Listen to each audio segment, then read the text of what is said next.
What up guys, I'm Magician, aka the worst top 50 player there is and the only one who still thinks PPV1 songs are fun. This is a totally not comprehensive review of the new Rift S and why you should get one and why not. I only own the original Rift and bought my brother's Rift S, so if you use the Vive I can't help you. For this video I'm only talking about Beat Saber, so if you don't play the game this isn't for you.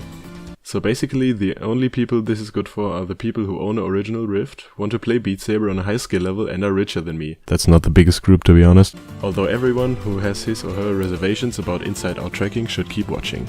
I'll be talking about grips, ease of use and mostly tracking quality. So to the 3 people who can actually profit from my findings, here you go. I asked Twitter for what songs I should play and I've settled on these 3. They provide a healthy difficulty to bring me to my knees, you will see that later, and are very different in style. Originally I wanted to play one of Sword's maps too, but he made me lose rank 2 in Germany for a bit, that's why I kicked that song out again. So Happy Song, Milk Crown and that other name I can't pronounce it was. In total, during these 3 songs, which add up to about 14 minutes of gameplay, the original Rift failed a total of 6 times and the Rift S failed 5 times. This is too small a difference over this short period to be statistically valid, so it seems like they are pretty equal when you also factor in that the Rift S is brand new and that this Rift has been beaten up by me for about 6 months. But when you look deeper and analyze the points of failure frame by frame is where you start to see a difference between the two. If we look at the original Rift footage, we can see that all clips shown have something in common.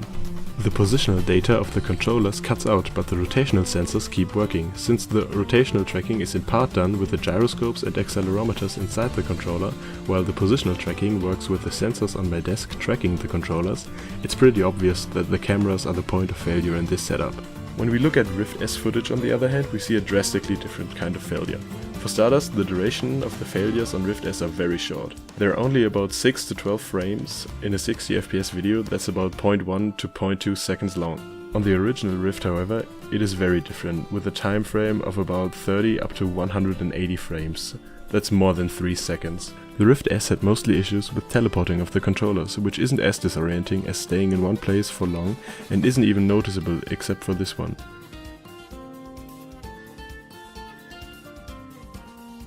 All in all, the tracking really surprised me. Trust me, as a Rift user who won't be able to upgrade in the near future, I didn't want this thing to be better than what I have at the moment, but I must say that it works extraordinarily well. And if you aren't playing the fastest of songs there are, you most certainly won't have trouble at all. But keep in mind I only used 1 Rift S and 2 original Rift headsets. That means it could be a special case and for some reason I got the best Rift S headset and the worst original Rift headsets in my hands. But the majority of people I've spoken to who own a Rift or a Rift S agree with me that the tracking on the Rift S is extremely solid and works great for Beat Saber players. In terms of ease of use, the Rift S also wins. The lack of sensors to set up makes the process infinitely faster and I can set the thing up in a few minutes without having to think about sensor placement and background conditions. The longer cable also helps me not to move my PC to play in the largest space possible without hurting me and smashing my controllers to pieces. So the only thing left to talk about are the controllers. And oh boy, I have mixed feelings about these. First of all, they're really small, really light and swing around like crazy, which makes them a lot more comfortable in longer playing sessions. But my hands are too large to grip them efficiently for longer periods of time. I mostly use this grip, but it lacks support on my lower palm, which leads to cramping after a few minutes of streams or other patterns where I have to grip really tightly. One friend of mine from the German Beat Saber Discord server uses this grip and it works really well for him. But it doesn't work well for me because the Rift S loses tracking pretty fast if it can't see the rings, because the infrared lights which are used for the positional tracking are mounted on that ring. The optimal solution for me would be to somehow pair the original touch controllers with the Rift S, since our grip has the controllers almost upside down, which could possibly be tracked successfully by the inside tracking system and would make playing for me a hell of a lot more comfortable. And the last thing I have to say is that the Halo head mount is very comfortable and great for less exhausting games, but paired with the slightly higher weight of the headset and the fact that you can't fasten the headband as much as the straps on the old Rift makes the whole headset shake in front of your face when the playing gets intense, and that has been really disorienting for me.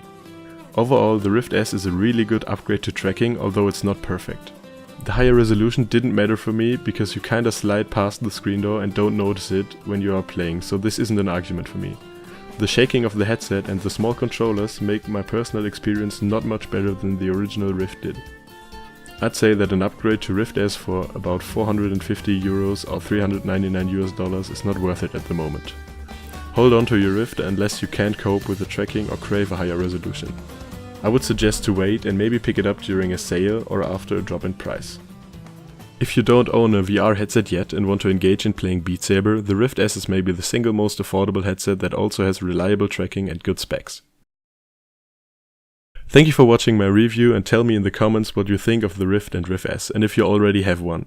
If you want to keep track of me, you can subscribe to my YouTube channel where I post other Beat Saber related content, or follow me on Twitter for more frequent updates.